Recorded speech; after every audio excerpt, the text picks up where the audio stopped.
8:32 en el territorio continental ecuatoriano, buscando la verdad y abogando por la unidad nacional en pro de la paz y la seguridad en el Ecuador. Queremos dar la bienvenida en la revista de Opinión Democracia al ex superintendente de compañías, ex miembro de la Junta Monetaria, Marco López. Lo invitamos, dado su experiencia, su paso por estas instituciones, lo que acaba de ocurrir con la Corte Constitucional, que resolvió echar abajo la totalidad de dos leyes, una ley de solidaridad nacional y el tema que vamos a analizar, la otra ley de ley orgánica de integridad pública, que allí inicialmente la Corte suspendió provisionalmente la disposición transitoria 11ª, que daba cuenta precisamente del tema de la división de la Junta en dos juntas, por un lado, y por otra la apertura, la posibilidad de que haya cooperativas que pasen al control de la superintendencia de bancos. Inicialmente se dio un plazo de 90 días para emitir regulaciones e identificar a las cooperativas, y 180 días desde la publicación de la ley en el registro oficial, que está vigente mientras no se publique en el registro oficial la caída que resolvió la Corte, el caso del CERCOP, que debía iniciar proceso de revisión técnica, jurídica y económica de todos los productos, y la división de las dos juntas. Se crea la Junta de Política y Regulación Financiera y Monetaria, y una de las reformas es hacerlo en dos: la Junta Política y Regulación Monetaria y la Junta de Política y Regulación Financiera. ¿Cuál va a ser la incidencia con esta decisión de la Corte Constitucional cuando ha estado rigiendo ya esta ley enviada por el Ejecutivo, aprobada por la Asamblea y publicada en el registro oficial? Muy buen día a Marcos López. Muy buenos días, Miguel. Muchísimas gracias por la invitación. Primero, yo creo que hay que tranquilizar en las aguas el hecho de que pueda existir cualquier duda, cualquier aclaración que haya que hacer sobre el tema de la Junta de Política y Regulación, hoy llamada financiera y monetaria, antes monetaria y financiera y después dos juntas. La ausencia de esas juntas, si se quiere ver, no implica para nada que el mercado financiero no esté controlado. El mercado financiero sigue controlado porque existe todo un marco jurídico desde la Constitución, el Código Orgánico Monetario y Financiero, la codificación de regulaciones de la Junta Monetaria y Financiera de su época, de la Junta Financiera posteriormente y de la Junta Monetaria. Además, las resoluciones de las respectivas superintendencias siguen vigentes. Entonces, hay todo un marco regulatorio que el mercado financiero, entendiéndose por mercado financiero, los bancos, las cooperativas, el mercado de valores, las compañías de seguro, las compañías de medicina prepagada, tienen un marco en el cual están controlados, y las superintendencias no han sido topadas para nada como institución en esta ley que está modificando a una institución que es la Junta de Política y Regulación Financiera y la Junta de Política y Regulación Monetaria. Eso primero, para tranquilidad de todos, aclarar que las superintendencias siguen con toda su capacidad actuando, controlando lo que está sucediendo en el mercado financiero. Ya entrando en el tema del efecto de la ley, ¿no? El tema es qué pasa entre junio 26, que es cuando se expide la ley, cuando entra en vigencia la ley, y septiembre 26, que es cuando se pronuncia la Corte Constitucional diciendo que esta ley es inconstitucional. A partir de septiembre 26 nos queda claro que la ley ya no existe, ¿verdad? La ley ya no existe. Y volvemos al estado anterior, al Código Orgánico Monetario y Financiero, sin ninguna reforma. Pero entre junio 26 y septiembre 26, la ley existía y era legal todas las acciones que se tomaron en ese periodo. En ese periodo se nombra a una Junta de Política y Regulación Financiera y Monetaria. Se nombran a los 5 miembros. Se posesionan los 5 miembros de manera legal. Pero de manera legal también esa ley cesó en sus funciones a los miembros de la Junta anterior. Porque eso es lo que dice la ley. Una vez nombrados los miembros de la Junta de Política y Regulación Financiera y Monetaria, los miembros de las juntas anteriores cesarán en sus funciones. Entonces, ellos quedan legalmente cesados, ¿no? Hoy que la ley ya no existe, entonces la pregunta es, si ya no existe Junta de Política y Regulación Financiera y Monetaria. Por lo tanto, esta junta que fue nombrada, ¿existe o no existe? Y luego, decir que vuelvo a la ley anterior, en la ley anterior decía que existe una Junta de Política y Regulación Monetaria y una Junta de Política y Regulación Financiera, con sus funcionarios, con sus miembros que habían sido nombrados de acuerdo a lo que establece la ley. Pero esos miembros también de forma legal fueron cesados. Entonces regresaríamos a una junta que no tiene miembros, porque estos han sido legalmente cesados. En este vacío, alguien tiene que decidir qué es lo que pasa con estos miembros. Pero obviamente siempre se plantean los problemas y se dicen, oye, aquí hay un problema, sí, hay un problema, efectivamente. Pero ¿qué podríamos o cómo podríamos ir buscando una solución para ese tema? En la experiencia que he tenido, por un lado, el tema de haber sido superintendente y por otro lado haber estado como miembro de la Junta, cuando fui superintendente terminó mi periodo y no habían nombrado al superintendente. Entonces uno se encuentra ante un problema. Si uno no sigue actuando, lo pueden acusar de abandono de cargo. Y por lo tanto tendría que hacerse responsable de cualquier perjuicio que tenga la institución. Y si uno se queda ilegalmente sentado en el puesto, lo pueden acusar de arrogación de funciones, lo cual implica hasta 3 años de prisión. Uno cuando está ante ese dilema, evidentemente es complicado. Decirle a los anteriores miembros de la Junta, oiga, siéntese. Mi primera pregunta es, ¿cómo quiere que me siente nuevamente si yo fui legalmente cesado? Y a mí me nombra, me propone el presidente y me nombra y me posiciona la Asamblea Nacional. Entonces, ¿cómo actúo? Si se dice que la nueva Junta es la que queda vigente, ¿cómo actúa si las funciones de esa Junta están establecidas en la ley que ha sido derogada y que no existe, la ley que ha sido declarada inconstitucional y que no existe?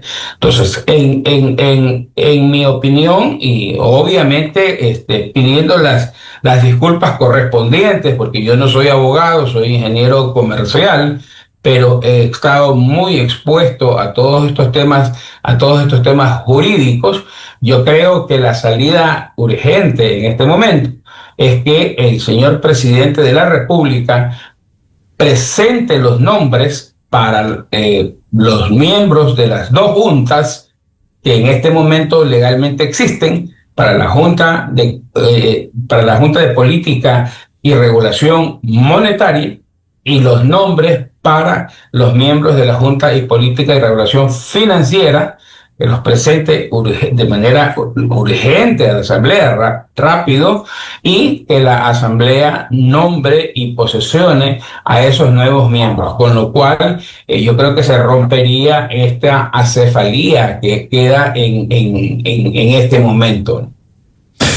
Ingeniero López, cierto es que está funcionando el sistema bancario, financiero, hay controles, pero esto sí genera inseguridad jurídica, más que un pánico, cosas por el estilo. Sí genera inseguridad jurídica, porque si había una junta, se divide en dos juntas, regía la ley, se echa abajo la ley, no solo nombrar de nuevo a los cesados, luego de la cesación y la salida de los nuevos, sino que se vuelve también a la única junta que antes regía hasta que llegó la ley que ha sido echada abajo por la Corte Constitucional. Evidentemente, esto genera una inseguridad jurídica. Por un lado, felizmente no tenemos moneda, ¿no? Porque imagínese usted si el país tuviera moneda y que en este momento el Banco Central no tuviera directorio, ¿no? Es como que en los Estados Unidos de repente dicen, señores, estamos en un limbo en que no existe la Reserva Federal. Allí sí generaría un pánico. Acá, felizmente, no hay moneda, entonces no se siente el tema de que el Banco Central no tenga un directorio, no tenga una cabeza.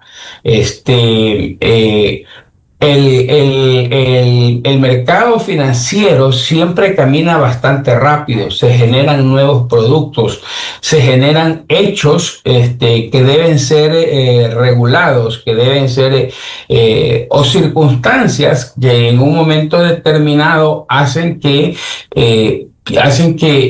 se deban tomar resoluciones rápido. Si en este momento se quisieran tomar regulaciones respecto de moratorias de algún tipo de crédito, si se quisiera tomar una regulación que crea un nuevo producto para asegurar algún tipo de eventualidad y esas cosas, no existen las reglas para hacer eso, y en eso sí, las superintendencias no tienen esa capacidad de regular, solo tienen la capacidad de entrar y decir, ese producto no está aprobado y por lo tanto no se puede vender en el mercado. Esa es la posibilidad que tiene, pero no se puede regular todo este tema. Entonces, acá, como digo, felizmente estamos dolarizados. Hay un buen control en el tema bancario y hay una buena autorregulación del sistema financiero. Entonces, no se siente este tema. Además que la arquitectura de control también permite de alguna manera que esto no sea una parálisis total, porque la Junta responde al Ejecutivo, pero las superintendencias responden a la función de control. Lo cual yo creo que de darse una constitución es uno de los temas centrales que hay que tomar en cuenta, la revisión de la arquitectura de control financiero, ¿no? Decidir si va a haber una sola junta, una sola superintendencia o no, una sola junta o un solo organismo que emita políticas, regule y controle. Entonces esto podría ser aprovechado el tema de haber una nueva constitución para establecer la autonomía de estas entidades desde la constitución, ¿verdad? Pero efectivamente, esa es la seguridad, esa es la inseguridad jurídica que genera una constitución en donde lo que trató fue de dar un poder excesivo al presidente de la República, ¿no? Entonces, el presidente de la República, la política crediticia, financiera, monetaria y cambiaria del país es privativa del Ejecutivo, ¿no? Es privativa del Ejecutivo. Las superintendencias lo que hacen es controlar que esa política se cumpla o que esas regulaciones se cumplan. Entonces, le da un papel solamente de control. Pero la junta en donde realmente se toman las decisiones, se la queda el presidente para sí, ¿no? Y es por eso que se generaron situaciones como haber emitido en su época 10.000 millones de ecuadólares, ¿verdad? Que eso son temas que sí pusieron en riesgo la estabilidad financiera la estabilidad financiera del país, o haber creado o haber generado el hecho de que en la liquidez que existía en todo el sistema financiero, perdón, en todo el mercado, por ejemplo, en el seguro social, en lugar de haber liquidez, lo que hay son bonos del Estado. O como en la COSEDE, en donde en vez de haber total liquidez para cubrir el seguro de depósitos, lo que hay son bonos del Estado.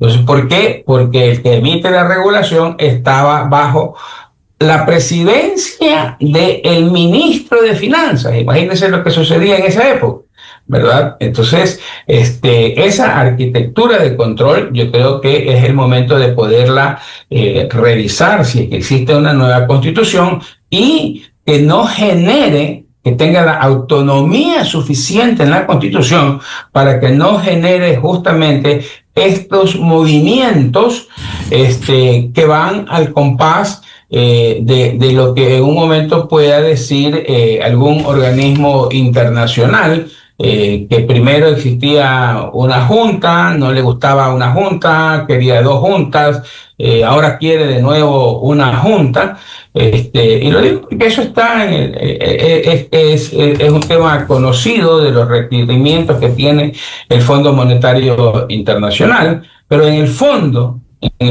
lo que realmente siempre se va a buscar es la autonomía de ese ente de generación de política. No, ojo, no de política económica. La política económica es del presidente, sí, pero la estabilidad del mercado financiero debe ser autónomo porque no puede ir al vaivén de lo que considere en un momento determinado el presidente de la República.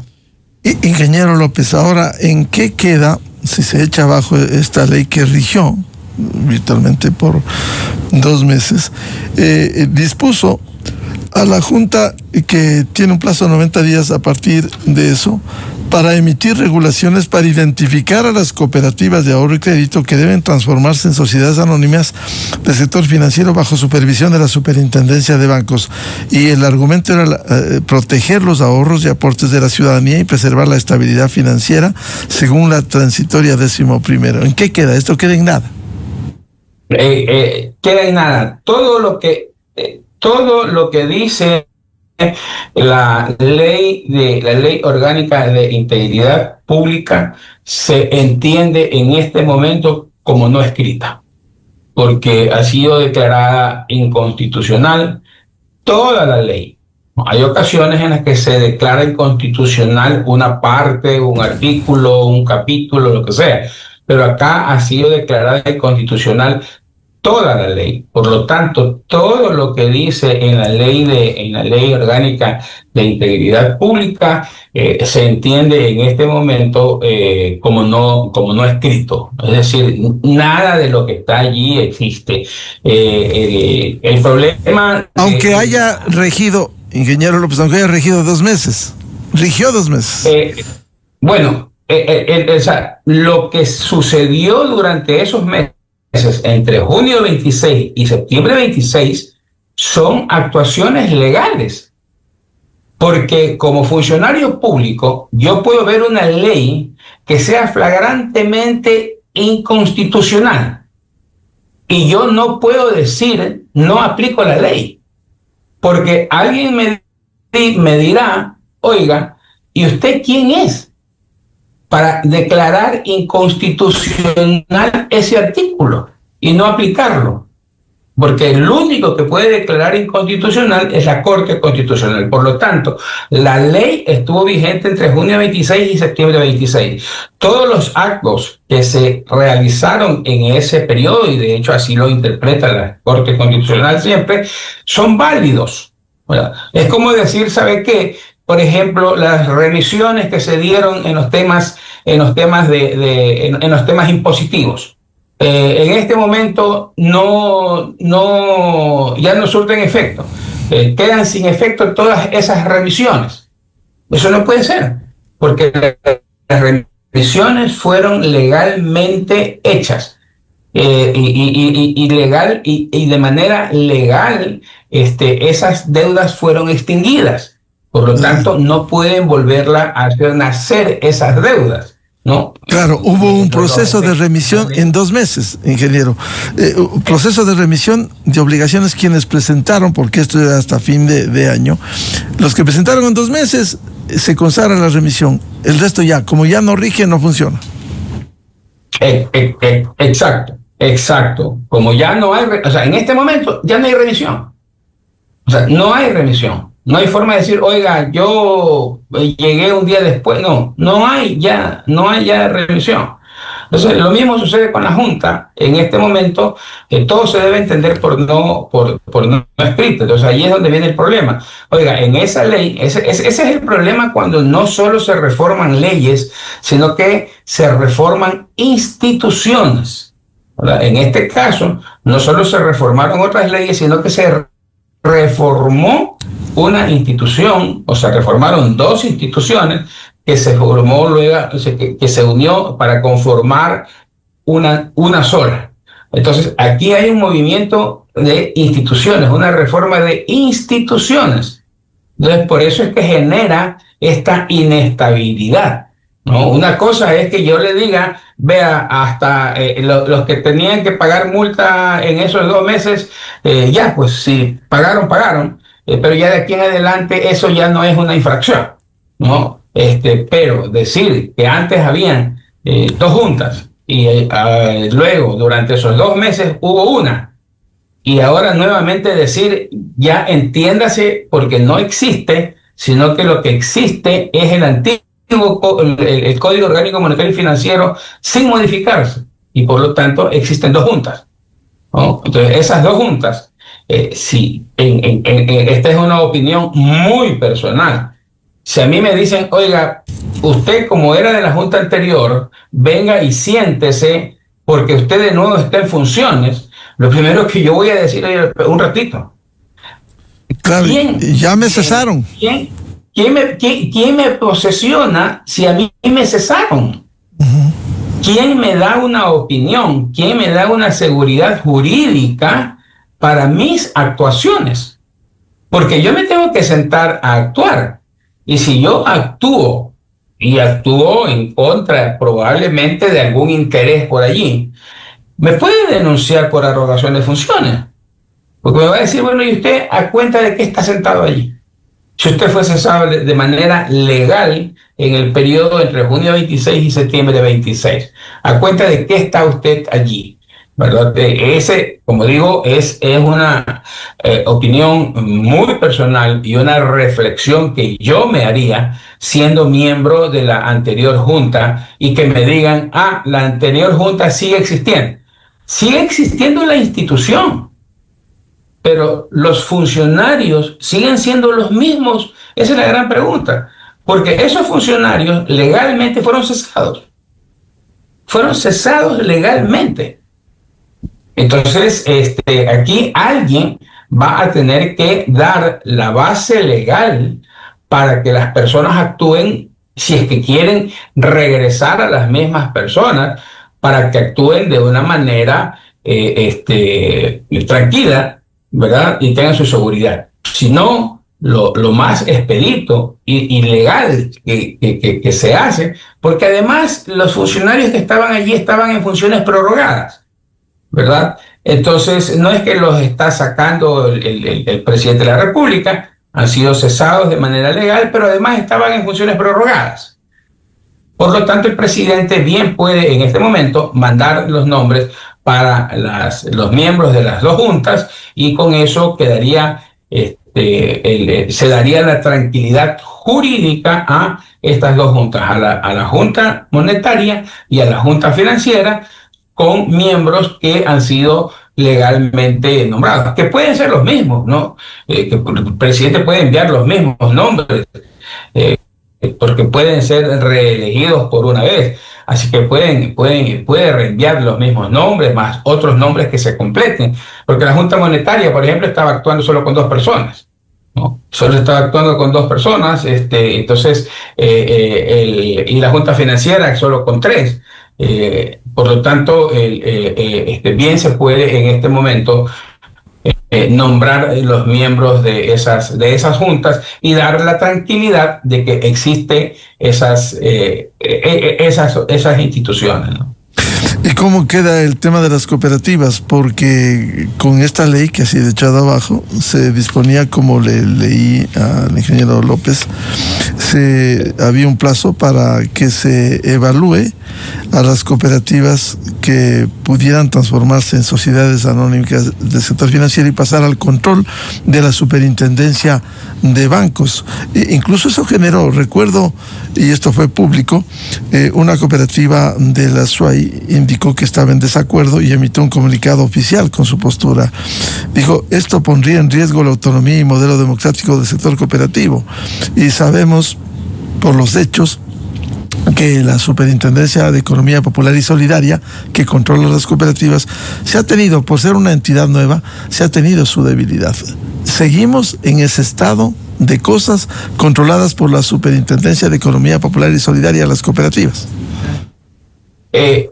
Mire, todo este tema nace porque justamente en esa constitución que hay en este momento, que rige este momento, hay una parte que dice que el sector financiero de la economía popular y solidaria tendrá una regulación diferenciada. ¿Ok?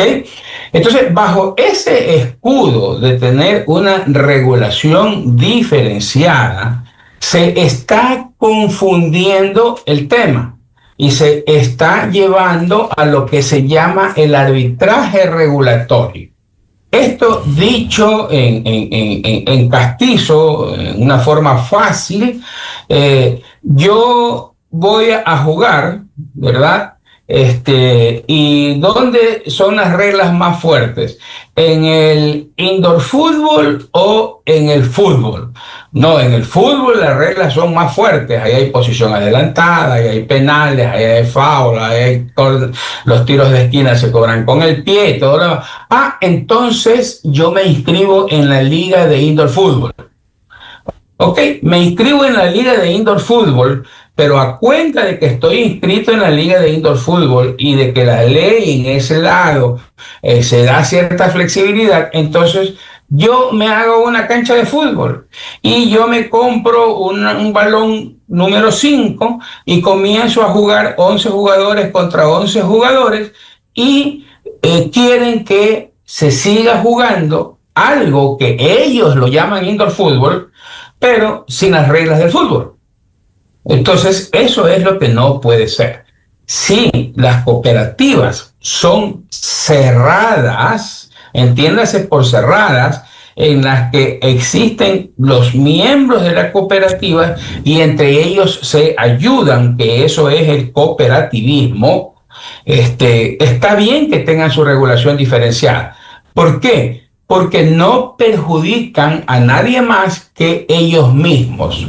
Es decir, 100 personas nos reunimos y nos hacemos una cooperativa y entre las 100 personas ponemos nuestro dinero y nos ayudamos entre nosotros.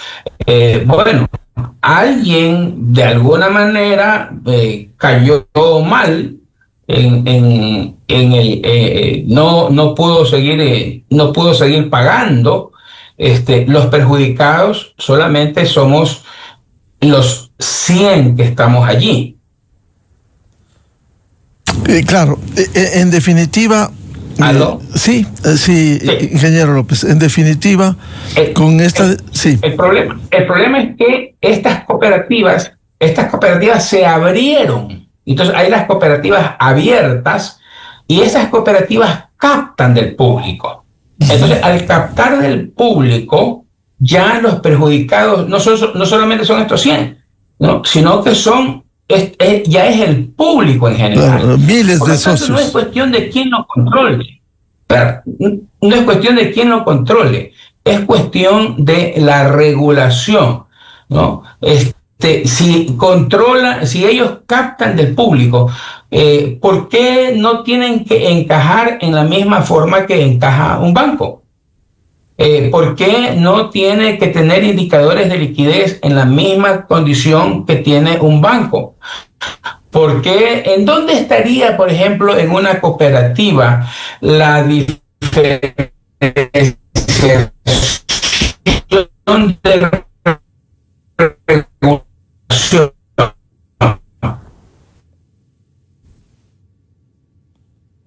¿No? Eso sí es diferente en relación a un banco.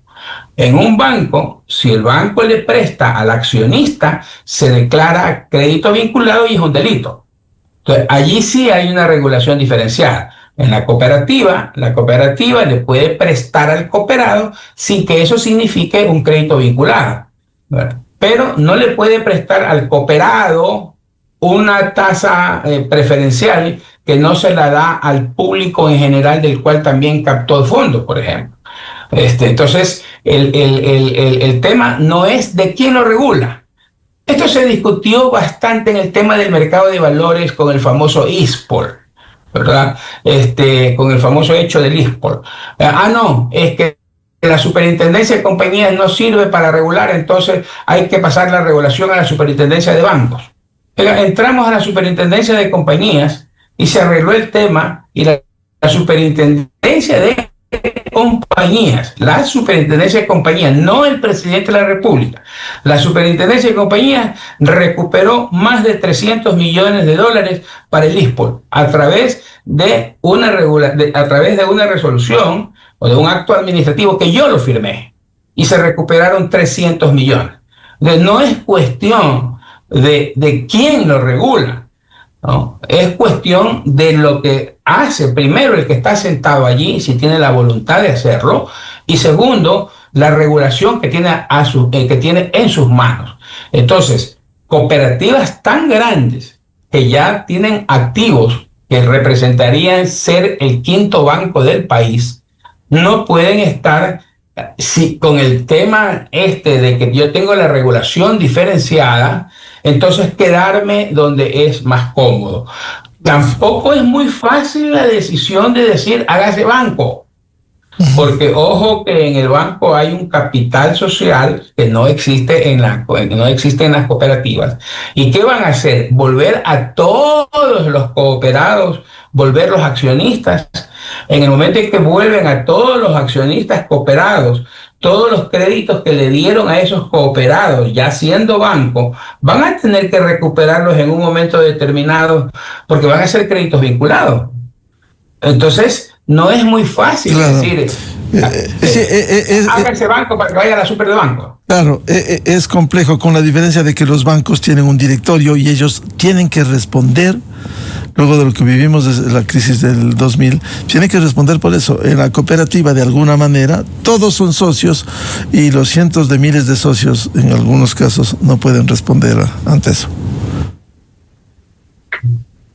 Pero también tienen sus comités, ¿verdad? También tienen sus órganos de regulación que también deberían responder en la misma manera que debe responder en un momento determinado. Claro, deberían hacerlo. Así es. Bien, muchas gracias por ilustrarnos al ingeniero Marco López, ex superintendente de compañías y ex delegado en la Junta Monetaria, por este tema, tras la decisión de la Corte Constitucional de echar abajo la Ley de Integridad Pública que rigió 2 meses. Muy amable, Marco. Muchísimas gracias. Buen día. Muy amable. Con esto cerramos la jornada de entrevistas y debates, la opinión diversa y libre en la revista de Opinión Democracia. Les recomendamos, ya vienen ExaFM, Show de la Papaya, y a los miles de seguidores de la revista de Opinión Democracia, les deseamos un feliz jueves a todos. Muy buen día. La revista de Opinión Democracia, buscando la verdad en todas partes. Esto es Exa Informa por Exa FM. La economía ecuatoriana